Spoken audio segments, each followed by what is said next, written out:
Hello, everyone, and welcome to the second installation in our mini documentary about the expulsion of the Acadians. My name is Dr. Robert Okwa, and I'm an educational consultant, a teacher, an occasional podcaster, and I'm interested really in everything. I want to welcome you to this session. This is tags on to an earlier session we did where we talked about sort of the facts around the expulsion of the Acadians, which is an event that really is key and really important to many populations around the world. But few people outside the Maritimes and Louisiana really know much about it. So if you haven't seen that session, I highly recommend it. I also want to take a few minutes, as I always do, to give a warm thank you to Shaw Communications and Shaw Spotlight for all their support on this panel discussion.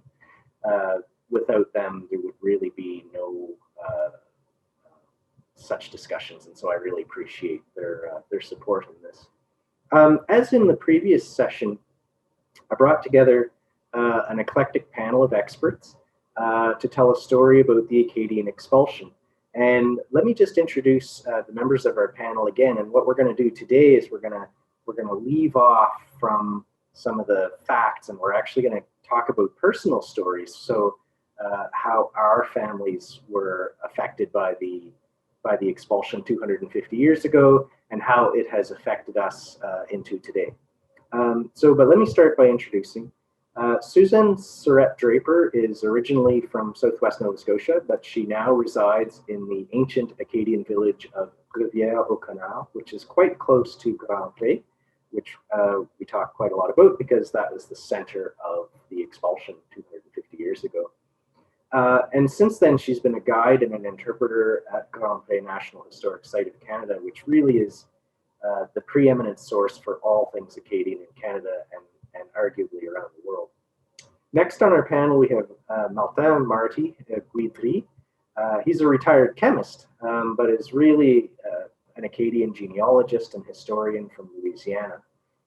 He's published numerous articles on Acadian history and genealogy. He's presented seminars on the subject as well as conducted genealogical workshops. Warren Perrin is a lawyer, also from Louisiana, and has also done extensive work reviving interest in Acadian history and culture. And Warren is famous within the Acadian community for leading a campaign to compel Queen Elizabeth II of England to acknowledge and apologize for the Acadians' expulsion from Nova Scotia. So this was a seminal event for Acadians across the globe, and we owe Warren a very large debt for his work on this point. And last but not least, Zhalcino is a Canadian historian and folklorist from Prince Edward Island in eastern Canada. He's published widely about Acadian culture, traditions, and history. So why don't we go ahead and get started with our personal stories? In my case, I won't go into a ton of detail, but I talked a few minutes ago about how I know my father, my father's father, my father's father, and once you get past 3, I don't know how to explain it, but I guess it's like my 5 times grandfather back was named Pierre Aucoin. He and his brothers were in Grand Pré.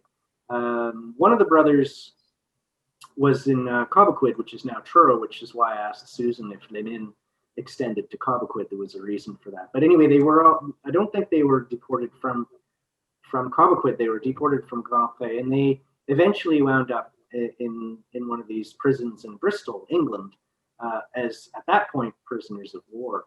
And I learned so much because I didn't realize that there was and I'm being a little facetious, but I didn't realize there was a detour through Virginia at that point. I actually thought they were deported straight to Bristol, but that wasn't the case. And while Pierre and his brothers were in prison in Bristol, Pierre met a Leblanc woman, Félicité Leblanc, married, started a family. At the end of the war, like so many others, they were deported again to France, northern France, and they met up with a British family, the Robbins family, who were commercial fishermen on the Guernsey Islands, which is just off the coast of France. And they wanted to start a commercial fishery in what's now Canada, the Eastern Maritimes, PEI, Cape Breton, that area. And Pierre and his brother convinced the Robbins family that they knew those fishing areas quite well, and they were hired on.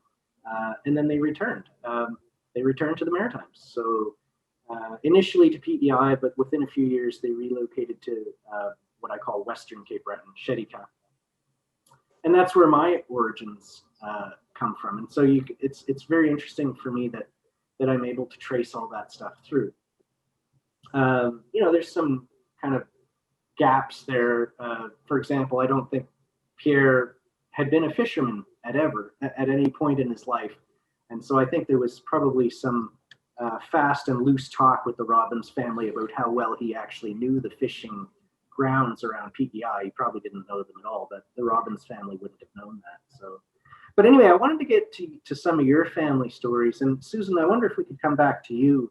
I don't want to play favorites at all, but I found your story really interesting because it's not part of the traditional deportation narrative, if I can word it that way. Yeah, maybe that's why I like to make the point that it's not all about deportation. Because actually, as a kid growing up in an Acadian community in southwest Nova Scotia, which is at the tip of Nova Scotia, at the other tip from Shedica, where you're from, when I was growing up, and I am much younger than you, we didn't call ourselves Acadians, we called ourselves French. And the people next door to us didn't call themselves English or didn't call themselves New England planters. They called themselves English. That was just plain. And no one really talked about Acadians at all. And but we knew we had, we had grandpas like you, somebody, and we knew we weren't. We were a different group. And but by then it was like 7 or 8 generations from the deportation. So my parents, our main Acadian folklore was we were not deported. Yes, we're Acadians, and no, we were not deported. And basically, there was no other details forthcoming. This was before historians really got into it, before schools really taught it, even though I went to a school with all Acadians and the teachers were all Acadians and all of that. It was really not anything we kind of explored. So what happened was, after a life of working in other domains, I ended up as a guide at Grand Pre in my last career, shall we say. And at that point, I was stunned and surprised that there was all kinds of information available.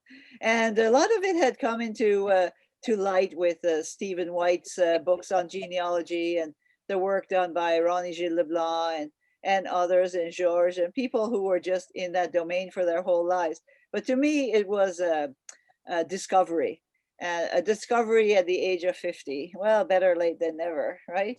And so working at Grand Pre, one of the things we were encouraged to do was to incarnate a person in order to greet the visitors and be I'm whoever. And so I thought, who should I pick? And I realized, well, my ancestor, everyone in my community is pretty much a descendant of Pierre Surette and Catherine Bro. And like many people, genealogy is only done on the male side. And because I'm not on the male side, I wanted to kind of look into finding out the story of Pierre Surette and Catherine Bro, not just the one line, but the family. And so because I wanted to find out about that family, I realized that not only do I need those two people, I need to know who their parents are, who their siblings are, and then who their children are. And so the whole thing just grew. And I kept finding really unbelievable information. I found references to my ancestor Pierre Surette in like primary documents, which totally blew my mind. I thought, you know, we were just ordinary people who didn't do anything exciting, who were just living and made it to 8 generations and somehow avoided the deportation, but that was it. So it started me on this quest, which it ultimately has culminated into a book, which I'm reading the last pages again before I'll send it to be published, but it's been a really interesting ride. So after that preamble, I'll just tell you quickly their story. Pierre Surratt and Catherine Bro were married. They show up, their marriage shows up in the register that Marty alluded to, the Grand Pre register that made it to Saint Gabriel. And that was one of the first things I found out. One of my coworkers said to me, "Oh, they're in the register." Like, really? I'm here at Grand Prix looking at the church. Well, it's the memorial church, but still. And you're telling me my ancestors are in this register? So I found them, and yep, they're there. And so it turns out that Pierre was a young guy from Annapolis Royal. His father had come from France, and his mother was an Acadian, a pèlerin. And he, at the early 20s, he and his brother migrated to La Rivière au Canard, which is the other side of the river from Grand Pre. And he married Catherine Bro, who is a daughter of Pierre Bro. He's on his second marriage with Anne Leblanc. And they have, his first wife had died. And they have a whole family. And so he marries Catherine Bro in 1732. And the couple lived there, presumably in the Canard area as well. That's where the Bros are located. And they lived there for several years. And then they, like a lot of people, take up the opportunity to go and reset or become new settlers on the Petitcodiac River. So I know that's probably ringing some bells for Warren, because if you're Broussard, you know all about the Petitcodiac. And in fact, Pierre Surratt and Joseph Broussard were contemporaries. They were both brought up in Port Royal, and they obviously knew each other, had connections all along the history. But basically, Pierre marries Catherine, and her brothers and sisters have already settled along the Petitcodiac, and so they go, and with their young family. They settle there, apparently. Catherine and her sisters are like one village after another, one settlement after another, down the Petitcodiac, down the river, not as far as Le Coude, where you'll find the Broussards, but up river, but not that far up. Anyway, they're there at the time of the deportation. And that had always been kind of a black hole in my story, because how are we not deported? So they were, it turns out, and not very many people had known about that bit. And so that kind of, oh, all right. So instead of being deported, they escaped into the woods. And during the deportation time, well, Pierre was captured, but he escaped. There's all kinds of comings and goings with that. But basically, they lived in refugee camps for the next 4 years until, as I mentioned, after the fall of Quebec, and after the fall of Quebec in particular, and after a devastating hurricane that happened and wiped out everything on the coast, they turned themselves in. After that happened, then they were moved to Fort Edward in Windsor, where they are listed on the lists, the official lists of prisoners, with the Broussards, by the way, and many others, as prisoners in 1762 in Fort Edward. And so they stay there for a few years. The conditions are questionable. Fort Edward is small. There were quite a few prisoners, so obviously they were mainly like probably under guard, or had to report at certain times. They were also, while they were there, the New England planters had arrived in Nova Scotia, and coming from Massachusetts, Rhode Island, and Connecticut, they had not a sweet clue what to do with dike lands. And so the Acadians, who were prisoners of war, were hired for 5 shillings a day to teach the new settlers how to manage the diking system. Because of course they had been promised the most fertile land ever. And so when they got here, as a result of hurricanes, that what they saw were flooded fields. And so they petitioned the government for help.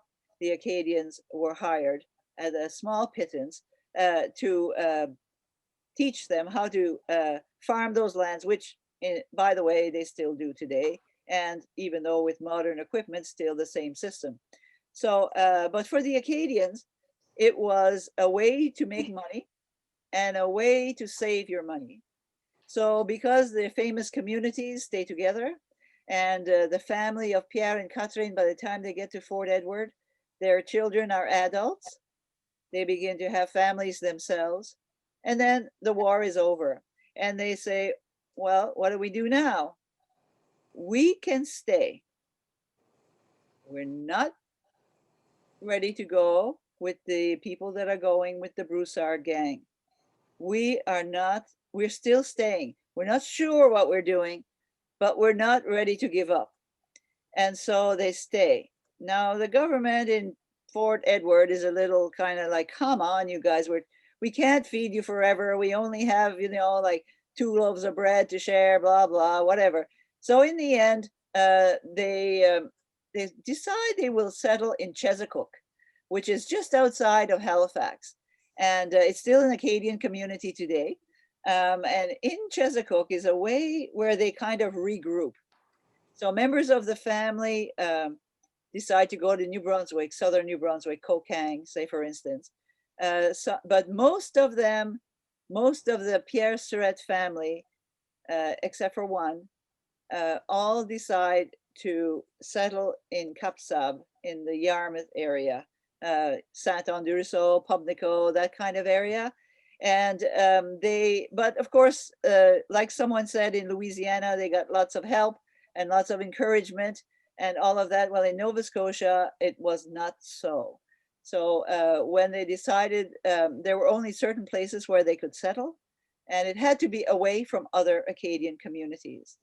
And they were not given land. They had to pay rent to one of, in their first land allotment came from the Reverend Brainton, who was the Anglican priest who was in favor in Halifax, and he'd been given concessions of land. And so when you were given a concession, it seems that you had, there were stipulations, you had to improve it. And he was looking for people, he couldn't really get any New Englanders or any British to come fast enough. So he rented it to the Acadians. And when they got there, they decided this was where they would stop. There were Acadians in Pubnico, which is not very far away. In Pierre's case, some of his sisters, in fact, had returned from exile in Massachusetts and had made it back home, and they were in that general area as well. And so they settled there. Now that was Pierre's story, but when the deportation happened and everybody was scattered everywhere, Catherine Bro had a whole different story. Whereas Pierre was able to reconnect with some of his brothers and sisters throughout, Catherine Bro was separated from her whole family. Her parents were deported to Massachusetts, where he died in Braintree. Her 3 brothers were also deported to Massachusetts. They ended up settling in Quebec after the deportation, when they were allowed to return. Her sister Brigitte joined the Broussard group when they left. She had married a Thibodeau. And so really, when the deportations happened and all of the upheaval, then she remained the only person left in her family to stay in Nova Scotia. And she's the mother of all the Surettes in Southwest Nova Scotia. That's amazing. That's my story. Yeah. If you want more, you'll have to read my book. Oh, I'd like to do that actually. So you'll have to, when it's published, make sure you send me the title so I can. Yeah. And I know this isn't funny, but I just have this picture in my head of these New Englanders coming from Pennsylvania or wherever to take over the lands in and around Grand Bay, what you call Les Mines. And of course, it's flooded and the dikes are broken because of the hurricane and just disuse and so on. And so, okay, Acadians, come over and fix the dikes. And they're probably thinking, a couple of weeks to fix the dikes and then we're good. But no, once that land, it's salt water. Once that land is flooded, It's Yeah. years to reclaim that land. Yes, Years. but if it hasn't been flooded for a long time, it can take up to 5 years when you first set up a dike. But if it hadn't been flooded for, I mean, some of them would have been worse than others. And then it's always kind of a gradient. So presumably some lands weren't as bad as others, that type of thing. So, but definitely for sure, it's a heart-wrenching proposition. Yeah. But yet people do what they have to survive. Absolutely, absolutely. Georges, I think you're being from PEI. I think your story is a little bit different as well. Would you mind sharing? Well, there are so many stories to be told, and many of them I just discovered them over the last 10, 15 years. And I found out that some of my ancestors had been deported to France. One family from Grand Prix to England, and then from there to France. And one of my ancestors met a girl who had been deported from Prince Edward Island, and they married there and eventually came back to the Maritimes. Mm-hmm. But there are many of my ancestors who were not deported, who escaped deportation, and one of them even escaped 2 deportations, and that's Pierre Poirier. My mother was a Poirier, or in fact, she was a Perry, but the Perrys on the island, most of them are really Poirier. And it started with this Pierre Poirier, who was born in 1733 in the Beaubassin area.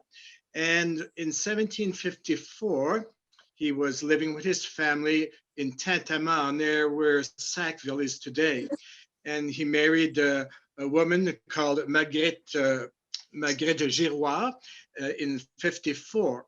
55, after the Fort Beauséjour was taken by the British, they called upon all the men 15 years old and over to come to a meeting at the fort, because they were going to give them information about land.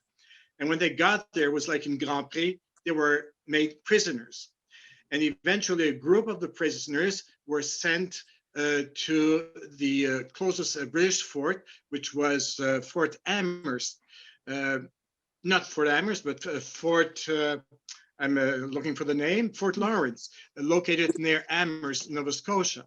So here they were, a whole bunch of men, and their women were allowed to bring them food. And one day, according to research that was done over 100 years ago by Acadian genealogist and historian Placide Godet, he interviewed the elders who had heard these stories. Anyways, some of the men told the women, well, next time you come, hide a knife in one of the loaves of bread. So with that knife, and maybe more than one, they managed, those prisoners, to dig a 12-foot tunnel through which they could escape. So at the end of September, around the last of September, 1st of October, I guess there was a hurricane, and they took advantage of that, and they had made that tunnel, and 86 of those men managed to escape. And one of them was my ancestor, Pierre Poirier. So of course they wanted to find their families. Pierre was, his wife was expecting. She was almost 9 months pregnant.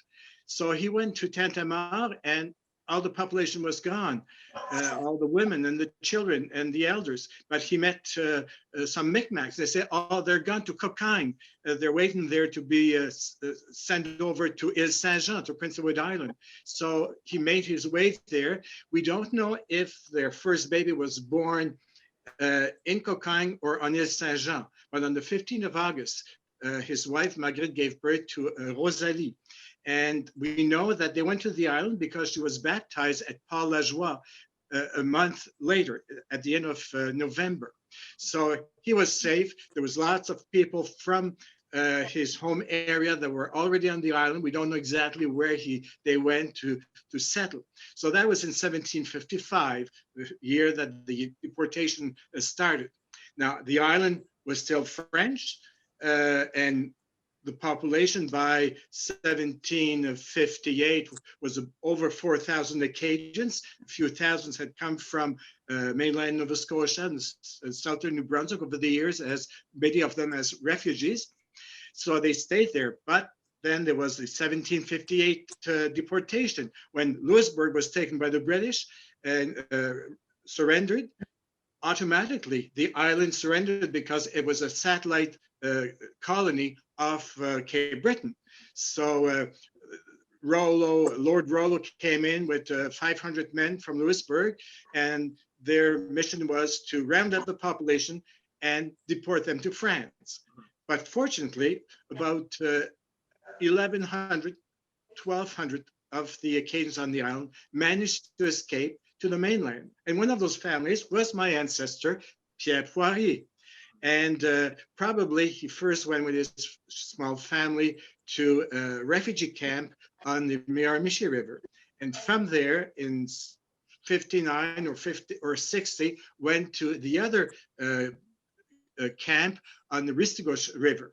So we know that he went there, like many other Acadians, especially from Prince Edward Island. And then after the last battle that was fought at Ristigouche in 1760, some Acadians were taken prisoners, as was mentioned. They were brought to either Fort Beauséjour, or they went to Fort Edward or Halifax. But then there's a group that hid for a while, and then they were recruited by a British entrepreneur who was looking for fishermen to fish cod for him. So they were brought to Prince Edward Island, to Ile Saint-Jean, and we find him at the Havre Saint-Pierre, St. Peter's Harbor. A list of those Acadians who were there was found not long ago, but 10 years ago. And he is there. Pierre Poirier is here with his wife, his father, his brother, and they stay there for a while. And Pierre is a young man. He's in his 20s. And of course, he can work. So the British there, from Fort Amherst, they needed people to work for them to clear the land in where Charlottetown would be built, and they would pay them a little bit of money. So we know that he was one of them, and also cutting wood for a private entrepreneur. And then what happened was that his name, Poirier, most of the English didn't understand what he was saying. It sounded a bit like Perry. So he became known as Pierre Perry. And that name he kept, and many of his descendants kept that name. Then finally, around 1770, Pierre Poirier moves to the head of Malpeque Bay, because the island had been divided into 67 lots and given out to British people who had fought in the war or had served the government. So they became absentee landlords. So the Acadians on the island tried to sell. They had to become, they couldn't buy their land, and they moved around quite a bit. And Pierre, from Havre Saint-Pierre, went to Malpeque Bay, and from there, we don't know where he died, possibly around Tignish, but some of his children settled in Tignish, and they were Perrys. That's where my mother came from that area. Others went to the Montcalm, and that's where his life ended. But then, what is very interesting is that among his ancestors, among his descendants, some of them became very prominent.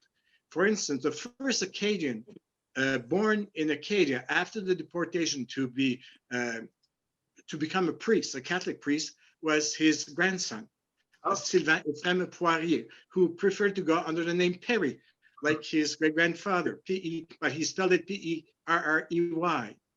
And then another descendant was the first Acadian who was elected to the Legislative Assembly on the island. His name was Stanislas Perry, and he also went by Perry. And also, Stanislas Perry became the first Acadian to be elected to the House of Commons from the Maritime Provinces. Wow. And one of his grandsons became a very popular premier, I should say, of Nova Scotia. His name was MacDonald. Mm-hmm. And he also became a prominent minister in the federal government during the Second World War. And in fact, when you were in Halifax and you wanted to go on the bridge to Dartmouth, the first bridge was named after him, MacDonald, a descendant of this Pierre Poirier, who escaped the British twice. And so there are many, many, many descendants of this Pierre Poirier now in Prince Edward Island, in Canada in general, and a lot of them in the United States, because we had a lot of immigration starting in the middle of the 19th century to New England. Yeah. So that's one story of many, many stories about how individuals or families managed to survive. Many of them died, though, because of the 3,000 that were deported from Prince Edward Island to France. Only about half of them died during the crossing, either by ships sinking or by sickness. And many others died in France because when they arrived there, they were not very healthy. And so we say that about half or a third, only about a third of those that were deported from Prince Edward Island in 1758 to France survived. Yeah. And many of them were among those who left in 1785 from France to settle in Louisiana. So I've been to Louisiana a few times, and I often meet some people who say, oh yes, my ancestors lived in Prince Edward Island for a while, and they always want to know where they were and if we are connected. Yeah. So that's my little story. Well, and speaking of the connections, I mean, you talked, it sounds very similar to my own story. You talked about a British family that was trying to create a commercial fishery in Prince Edward Island. Do you remember the family name? Was it the Robbins family? No, I forget the name, but it was not the Robins. The Robins didn't come to the island. They went to the Gaspé, Northern New Brunswick, and Cape Breton. But I have one of my ancestors is a Barriot, and he was deported to France. And eventually he was recruited by the Robins from the Jersey Island to come and fish cod in Carleton, the Gaspé Peninsula. And from there, his grandson or great-grandson came to Prince Edward Island, and two of his daughters married two of my great-great-grandfathers.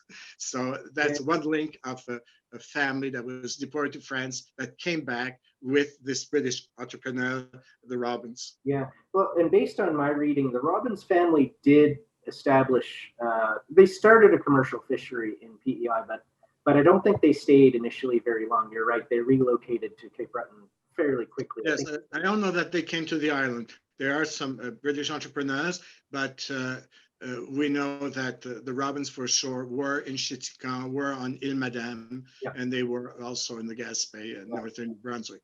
Yeah, and they're still around, actually. I went to school with some of them, but Marty, but what I'd be interested, I don't think we ever talked about your personal story. What is your personal story?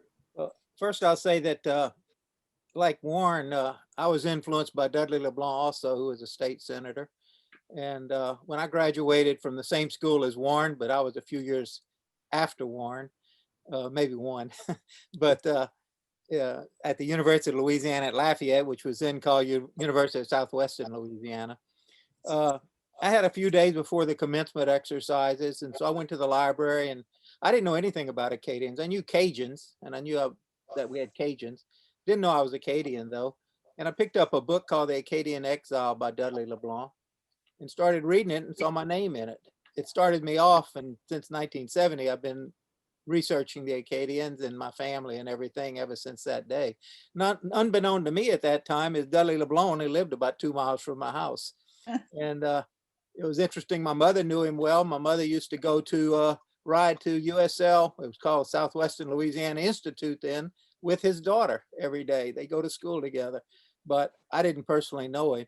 But they had a couple interesting stories about Dudley. He's about the only guy I know that got rich losing elections because he used to do a radio show on Sundays in French, and all of the Acadians in the area in Vermilion Parish and all would listen to it. And so he'd always run the first primary. He'd lose, but he always had 10% of the state electorate behind him. And if he got on his radio show and say, vote for Joseph Broussard, 10% of the state of Louisiana would vote for Joseph Broussard.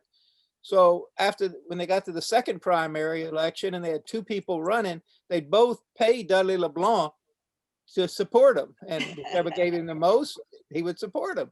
And he got pretty wealthy doing that. He also got wealthy because he was a little inventor, and he invented a elixir, I guess you call it, called Hadacol.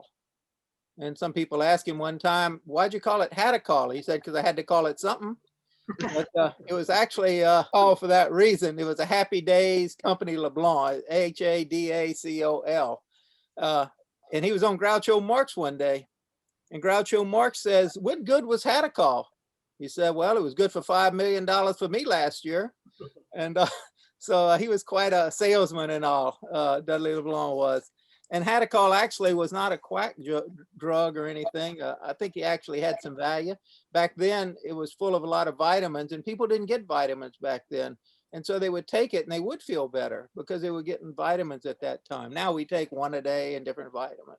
Right. So anyway, I learned from Dudley LeBlanc about Acadians and a little bit about my family, and I started studying it.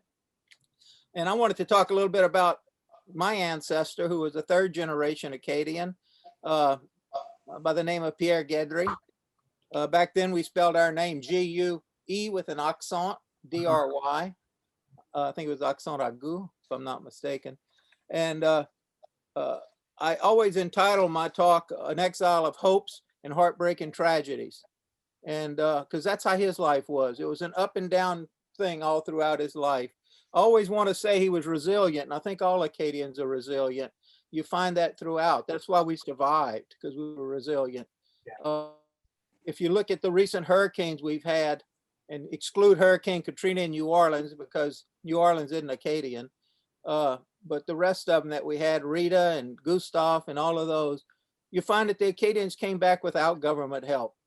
They immediately helped each other and got back on their feet. And that's how we always, I think all Acadians have been. Pierre came originally, the first Guidry we had was Claude Guidry.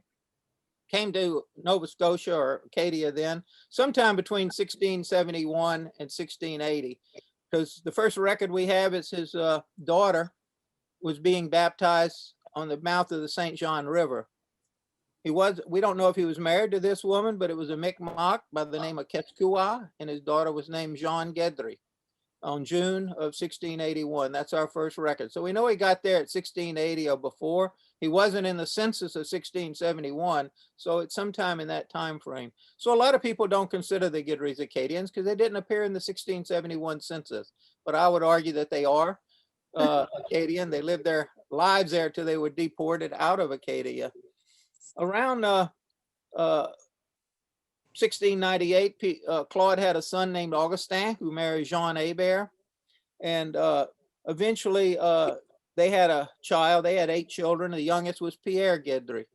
He married a young woman by the name of Marguerite Dupuy, and I'm gonna get into that in a minute. I wanted to get back to Claude first. Claude married a woman by the name of Catherine Bucaret, and she and Claude moved to a little town called Mirlegesh, which is just out of Lunenburg, about, I want to say miles, maybe 35 miles, which would be what, 60 kilometers, something on that order. People say, well, why did they move there? Because if you know Catherine Bucaret's father, it was Claude. Claude was a clerk of court, very well-educated man for Port Royal, but his children apparently were not educated per se, but they were very intelligent. One of them was offered a scholarship to Harvard University later in life, one of his grandchildren. But anyway, they moved to Mirlegesh because Catherine Bucaret's grandfather was Bernard Bucaret. And her father was Bernard Bucaret, who was given a royal grant to the lands where Lunenburg are today. So they got free land. And you say, well, they didn't care about that. Well, yeah, people cared about economics back then, just like they do now. So always about land. Yeah. So they moved to Mirlegesh. We actually have a document of talking about that, of him being given that land grant. Around early 40s, Pierre Guidry was born to Augustin Guidry and Jean Hebert, and at Mirlegesh, and he lived there his young life. If you ever been to Lunenburg, it's a beautiful area right on Lunenburg Bay, and really pretty area, hilly country. 1750, Father Leloutre came around and threatened the Acadians, saying that the British were in Halifax, the British were going to come and rape their women, kill the children, take the land, and they better leave. He also indicated from some things I've read that he was going to have the Mi'kmaq attack them. Now, the Acadians in Mirligesh had lived with the Mi'kmaq. There were around 300 Mi'kmaq, somewhere around 50 to 100 Acadians, and they had lived close together. They had intermarried with some of the Acadians there. In fact, two of the Guidrys married half Mi'kmaq women there. So there was a close relationship between them. But they were scared, and they did leave. And around 1750, Pierre and his siblings and aunts and uncles ended up going, most of them to what's today Sydney, North Sydney, Cape Breton. Back then it was Baie d'Espagnol, and settled there. We find him in the census of 1752. Pierre was a young boy, somewhere around 10, 11 years old, living with his sister, Ursule, and her husband, Paul Boutin. And two of his other siblings, young ones, were living with their older siblings on the island there. They stayed there until 1754 in August, and they were starving to death. If you've ever farmed in Cape Breton, that area, you find out that the soil is awful. You can't make a living. The French had supported them for a couple years, but they had ended the support that in 1754. So being good boatsmen, they got a boat and they came back to Lunenburg and asked the British if they could resettle the old lands at Mirligesh. And they agreed to let them do that. So they moved back to their old lands there just above Lunenburg and settled there. They even victualled them, gave them food in 1755. We have the victual list. There were 50 Acadians. About 25 of them came in August of 1754. All of those, except for two, were directly related to Pierre Guidry. They were his brothers, sisters, brother-in-laws, sister-in-laws, and children. There were two that weren't. Those two eventually left and went back to Cape Breton. But the rest of them stayed. And in October 1754, another 25 came for the same reason and settled in Mirligesh. And they were cousins of Pierre Guidry and his family. So the whole group of 50 were pretty closely related. A couple of them went back to Cape Breton. We know that one of the sisters of Pierre Guidry went back and died and is buried at the cemetery at Louisburg, along with a couple of her young children. But most of them stayed. All of a sudden in September 1755, the British changed course. They went to Mirligesh and arrested all of the Acadians there, all 50. Put them on the Jolly Bacchus, a little tender, brought them over to George's Island and imprisoned them there. They were imprisoned in a couple of warehouses on the western edge of George's Island. We do have now drawings of that we recently discovered of those warehouses on the western end. They stayed there. They only had the clothes on their back from October through December. They had no shelter except the old warehouse, which was dilapidated. Fortunately, there were some French soldiers or sailors that had been imprisoned there, and they did have quarters for those sailors, but they were fenced off from those sailors, so they couldn't go to those. But the sailors would occasionally throw them food, some clothing that they might have in excess to keep them alive. They all survived, and in December of 1755, they were put on the Providence, and they were the first Acadians to be deported from George's Island. And they were brought to North Carolina.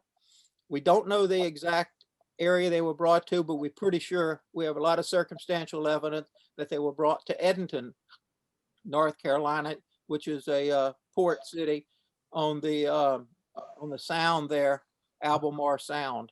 Why do we think that? Well, the captain of the ship was Captain Samuel Brown. He had a house on the opposite side of Albemarle Sound from Edenton. Edenton happened to be a huge port city at that time, the major port city in the area. So and we also know from a couple of records of the legislature that they gave some money to the Acadians in Chowan County, which is that county that the Sound, that Edenton's in. So it looks like they were in Edenton. One of the Acadians did well by the name of Augustin Duchamp. He married a little girl by the name of Elizabeth White, whose father was fairly wealthy there. And he ended up making a life in that area. The other Acadians in 1760 time frame left and decided to leave, probably after the Battle of Montreal. That when Montreal fell, I think the handwriting was on the wall They were not being held by the North Carolinians anymore, and they left. They probably went by roads. There were dirt roads that led up to Philadelphia and Maryland at that time. They might have had an ox cart that they were able to get, but they walked, and some of them went up into Maryland, Baltimore, in that area, and some went to Philadelphia. My ancestor Pierre, we know, ended up in Philadelphia because we find him there in a couple cases. There was a Catholic church in Philadelphia called St. Joseph's, founded in 1730, and he appears in the church records as the parent of 2 or 3 of his nieces and nephews. He actually probably was in northern northern New Jersey, because there was a house there called the Geiger House.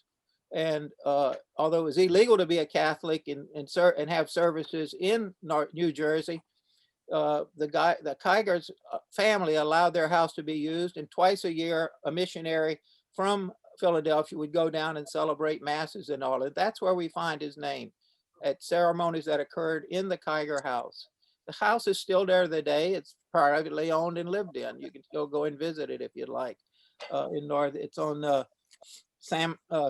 Salem County, New Jersey.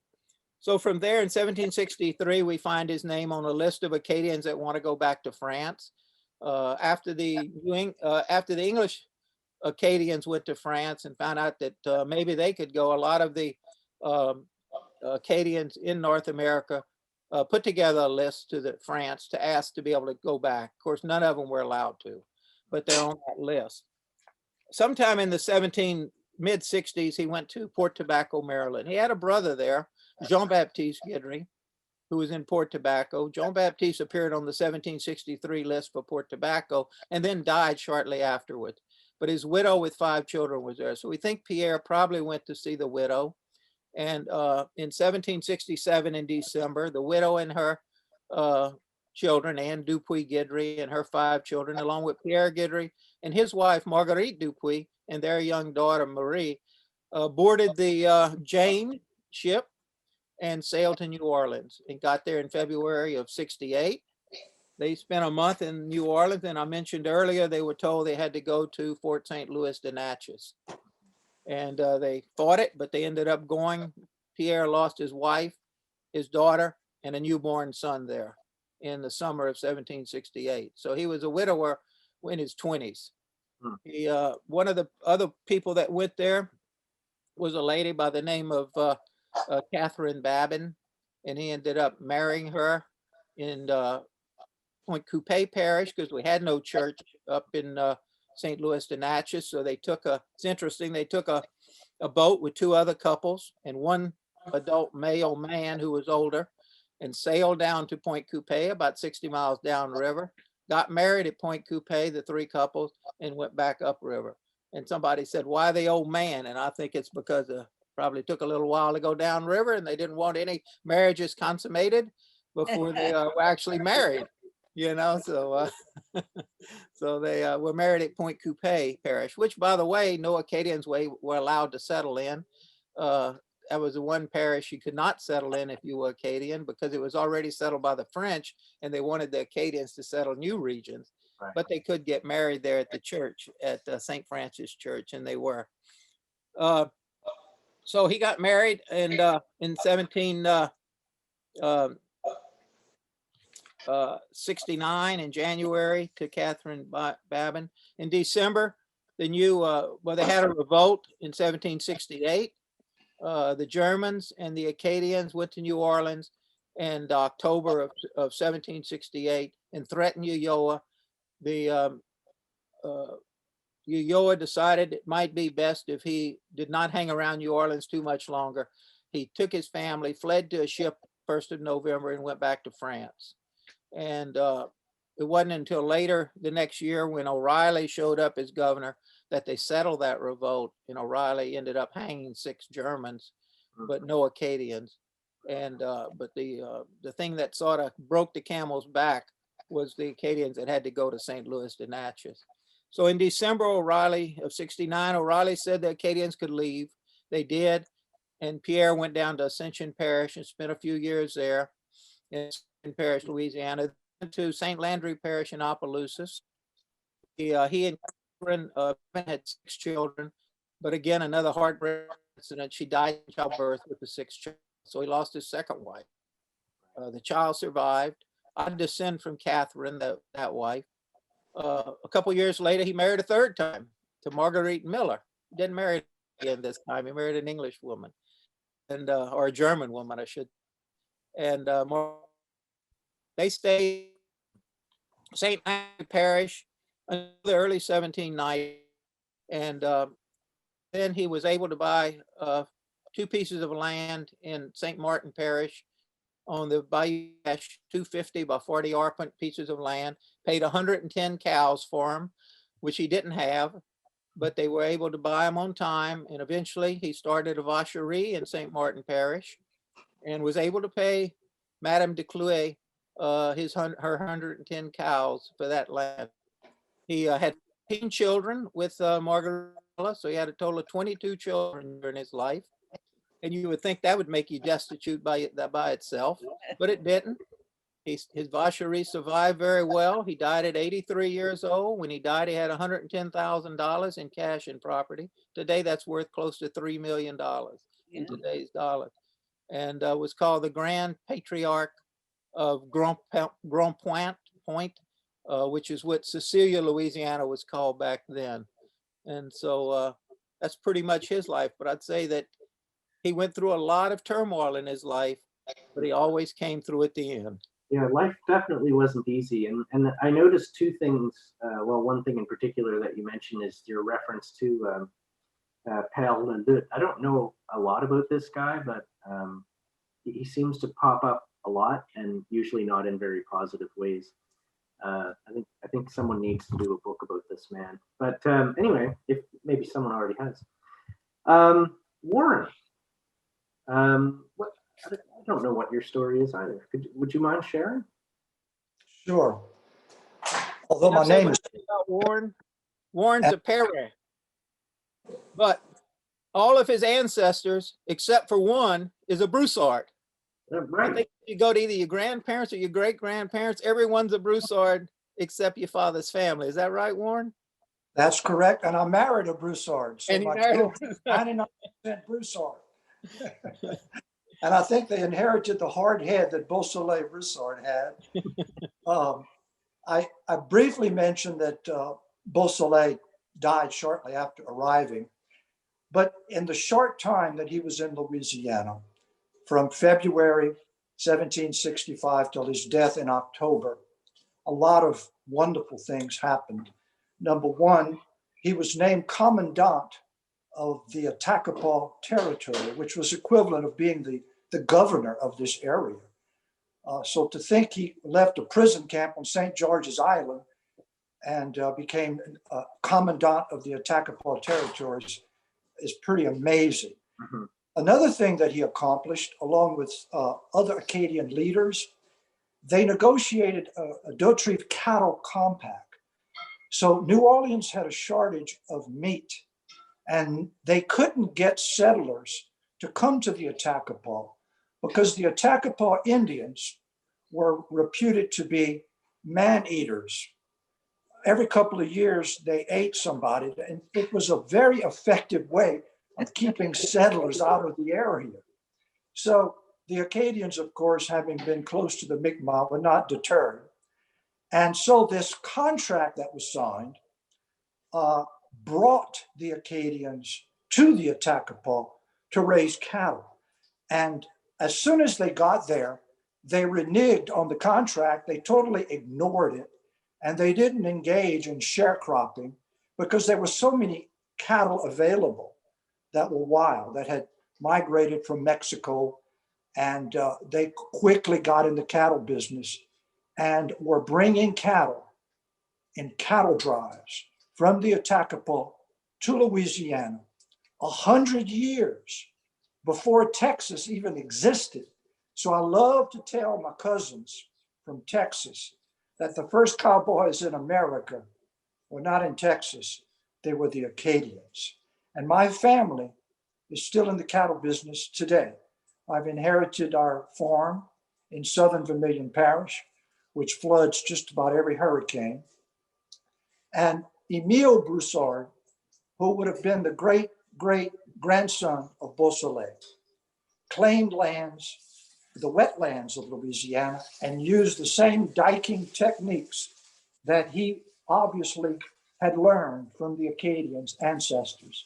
And we have a 2,000-acre tract today, which is grazing land for cattle, which has been reclaimed from the marshlands of South Louisiana. So it's just nice to see that legacy continue in Louisiana.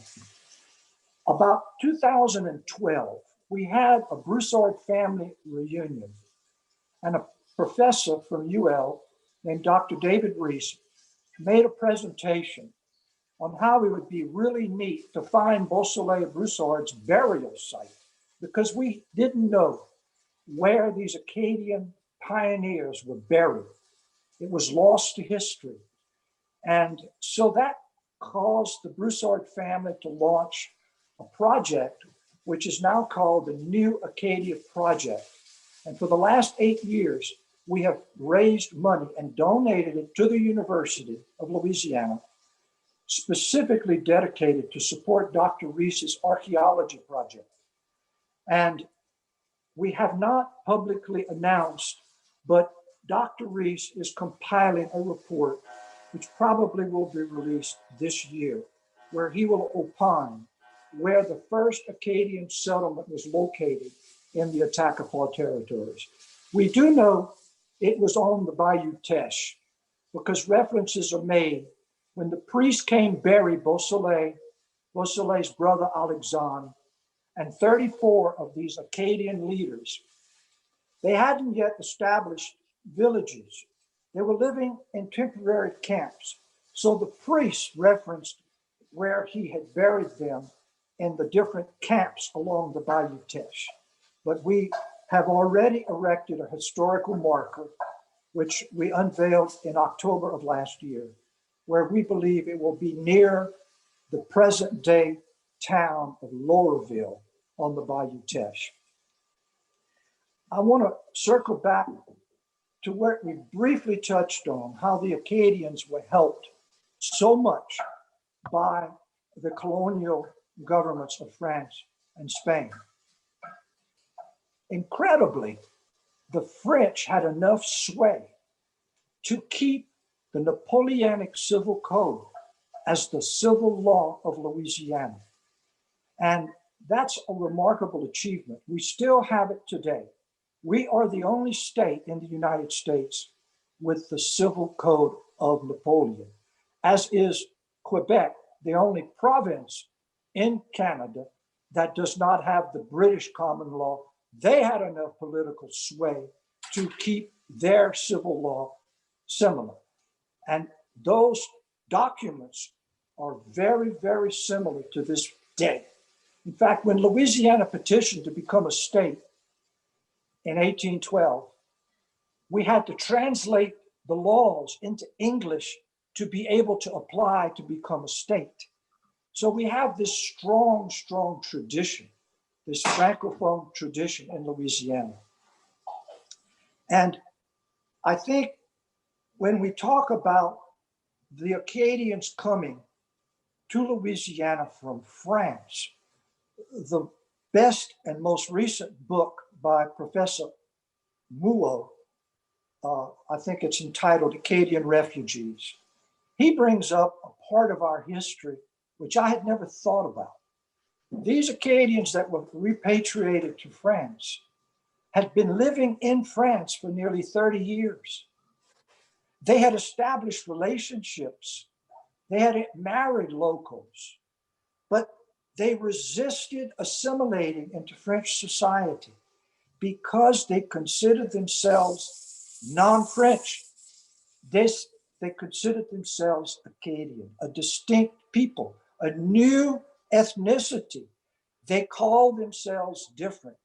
And France wanted to keep them there because they knew they were good workers, and they knew that they had to entice them. And it was mentioned that some of them were given lands. The first time the King of England ever gave a peasant an acre of land was given to the Acadians on Belle-Île-en-Mer. to hopefully keep them there. The first time welfare, as we know it today, government help to individuals, was established for the Acadians who were languishing in these ports. A lot of them refused to work because they kept clamoring to be allowed to go back to North America. They would not re-immerse themselves into French society or culture. So stop and think for 1 second. When all of a sudden, in 1785, they are given permission, a bargain is struck, and in some way, Spain wanted to get them to Louisiana. They reimbursed part of the welfare that the French government had given to them. And these Acadians all of a sudden had to decide, do I go back to North America? Do I cross the ocean again? Do I start a new life? Do I tear myself away from perhaps my boyfriend, my husband? They had to make, again, these horrible decisions. And we know now by the records of the 7 ships that brought these nearly 2,000 Acadians to Louisiana in 1 year. It was mostly the young, the elderly, most of those elected to stay, or those who had married French stayed, but the rest of them came to Louisiana. I want to fast forward now from 1765, when Beausoleil gets here and dies. For 150 years, there was no communication, correspondence between Acadians of the world and Cajuns of Louisiana. The poem Evangeline ended the century of silence. It caused Acadians to want to re-examine their history. The same thing started happening in Louisiana. And finally, a man who has been mentioned twice here today, Dudley J. LeBlanc, organized the first time Cajuns went back to Nova Scotia. And they went in 1930 for the 175th anniversary at Grand Pre to commemorate the deportation. And I'm going to show you a book that Mary and I published based upon that trip. We were given a diary of one of the girls that made that famous trip in 1930. It was a 17-day train trip organized by Senator Dudley LeBlanc. He had an ulterior motive. It wasn't just to revisit his ancestors. He was announcing his run to become governor of Louisiana. He did not succeed. He was defeated. But the legacy that LeBlanc leaves us is this first reunification of Cajuns with their Acadians. And one of the 25 Evangeline girls selected for the trip was placed in the homes of Acadians around Grand Pre. And she got to know the LeBlanc family. And she slept in the bedrooms of the LeBlanc family. And in her diary, which we edited for this book called Seeking an Acadian Nation, she comments, "My cousins in Canada are much poorer than we in Louisiana." So that got me curious to compare why the Acadians in the Maritime provinces seemed to this young girl, Corinne Broussard, a descendant of Beausoleil Broussard, to remark how economically more advanced the Cajuns were. And if you look at the Depression, and 1930 was in the depths of the Depression, and both areas suffered greatly, but clearly the Maritimes appear to have suffered more economically than Louisiana did. I believe we had the luxury of having natural resources of petroleum, natural gas, oil, the fishing industry, which allowed them to prosper a little better economically. So what happened to us in Louisiana, having received all of this governmental help, the government turns on us. Actually, we turned on ourselves. We passed a law in Louisiana, making it against the law to speak our native language, French. We did this to ourselves.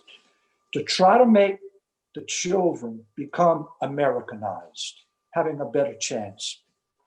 As my older brother could not speak a word of English, when he started school, he was punished.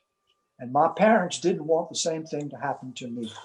When my father returned from World War II, il parlait seulement français quand il a parti. When he left to go to the war and fight in the South Pacific, he only spoke French. But when he returned, he could speak English. And he often said, j'ai parti en Cajun, j'ai devenu un Américain. So he left as a Cajun. He didn't leave as an American, but he came back a proud American. So that was a pivotal turning point where Cajuns, for the first time, felt part of the American society. And then in 1964, the Newport Jazz Festival and Folk Festival invited Cajun musicians who had performed in the back of rooms of bars and dance halls and in people's houses. The language was kept alive through the music. And they were invited to this big festival. And for the first time, people applauded them singing in French. And they came home. Dewey Balfour spent the rest of his life telling the Cajuns, be proud. And that sparked a revolution, creating the Council for Development of French in Louisiana in 1968, spurred by the Civil Rights Act in America, led by the African Americans claiming their civil rights. It made Acadians and Cajuns in Louisiana clamor for our rights. And we got the Constitution changed in 1974, giving us the right to speak French and learn French in our schools. And today, we have French immersion in over 34 schools. And I had the pleasure and honor of serving under 5 governors as president of the Council for the Development of French in Louisiana. Now, why is Cajun so much more popular than Acadian, the word? My opinion, we hosted the World's Fair in New Orleans, Louisiana in 1984. We were just on the cusp of the Acadians and the French Renaissance. And we started having pride in the culture, pride in the music, pride in the cuisine, the art. People like Paul Prudhomme became a famous chef. He was on Johnny Carson. We had artists creating the Blue Dog, George Rodriguez, the music, and the food, and the food, and the food. And so we're still enjoying this Renaissance where the world can't get enough of this Cajun culture, which is hip, joined, lockstep with our Acadian ancestors in Nova Scotia, Prince Edward Island, and New Brunswick, and of course, Quebec. But don't forget, there might be as many descendants of Acadians in Texas than there are in Louisiana.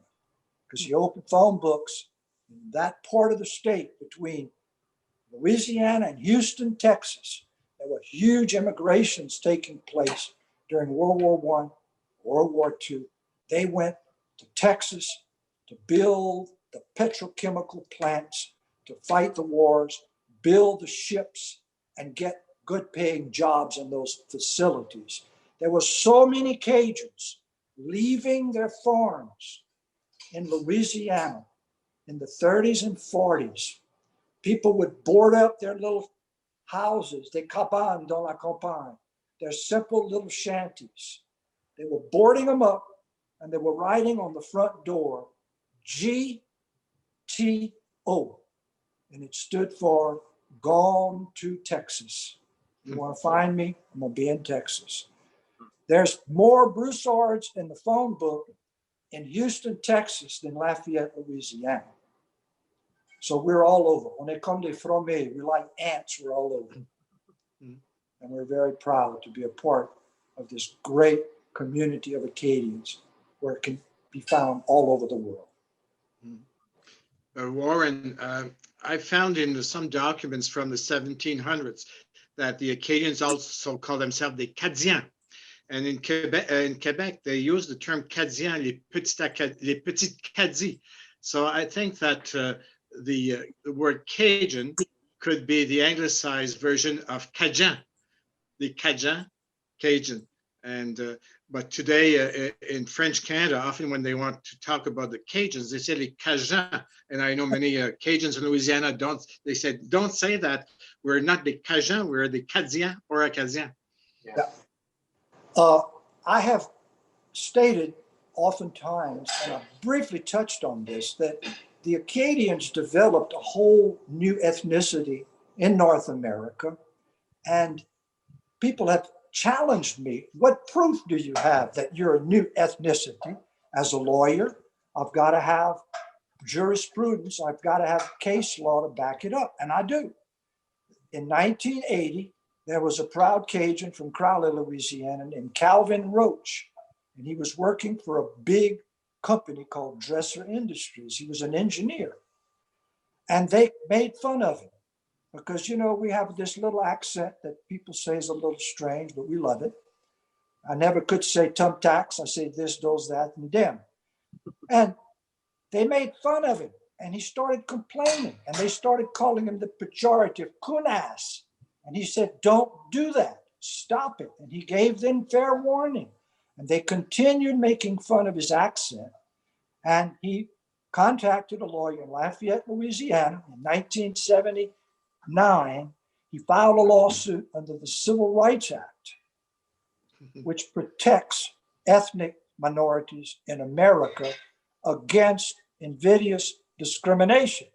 So to be protected, you have to prove you're not American.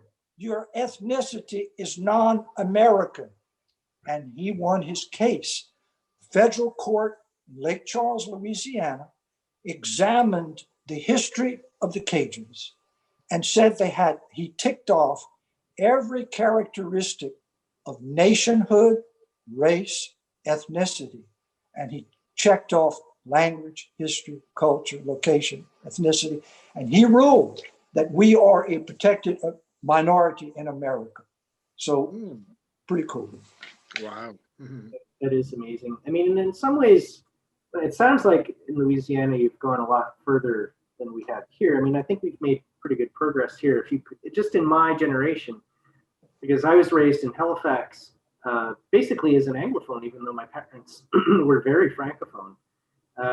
And I had to relearn my language as a teenager when we moved back to Shedica, and it was very difficult. And so that's why my kids go to French school. So actually, my kids speak better French than I do. But now it's not like that.